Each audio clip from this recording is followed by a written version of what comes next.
Ada 3 penumpang gelap dalam gelombang demonstrasi kemarin, dan Indonesia masih cukup beruntung karena cuma penumpang gelap ketiga yang berhasil. Penumpang gelap pertama bermotif politik. Mereka adalah state and non-state actor yang paham banget dengan psikologi massa yang kekecewaannya itu udah tersumbat begitu lama, lalu mereka berusaha melakukan mobilisasi dan memprovokasi baik secara online ataupun offline untuk menciptakan situasi kerusuhan. Tujuannya apa? Apalagi kalau bukan pergantian kekuasaan, mengganti rezim Prabowo dengan rezim pemerintahan yang baru. Penumpang gelap kedua bermotif ideologi. Mereka adalah kelompok-kelompok ekstremis dan teroris seperti JAD dan yang semisalnya yang ingin memicu konflik bersenjata di Indonesia. Tujuannya apalagi kalau bukan menghancurkan negara Indonesia lalu mendirikan negara yang sesuai dengan ideologi mereka. Penumpang gelap yang ketiga bermotif ekonomi sempit. Ini adalah orang-orang yang berusaha memanfaatkan situasi untuk kepentingan pribadi. Mereka menjarah rumah-rumah para pejabat, mengambil barang-barang berharga untuk kepentingan diri sendiri. Walaupun ini perbuatan yang sangat memilukan dan memalukan ya, mereka itu bukanlah para demonstran, mereka penumpang gelap.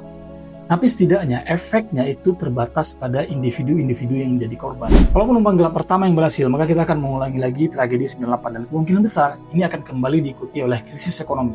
Mereka udah kelihatan cukup berhasil di awal-awal ya, tapi bersyukur situasi cepat terkendali. Nah, kalau penumpang gelap kedua yang berhasil, nah ini jauh lebih berbahaya karena situasinya kemarin udah cukup rentan ya, udah ada penyerangan-penyerangan ke kantor polisi.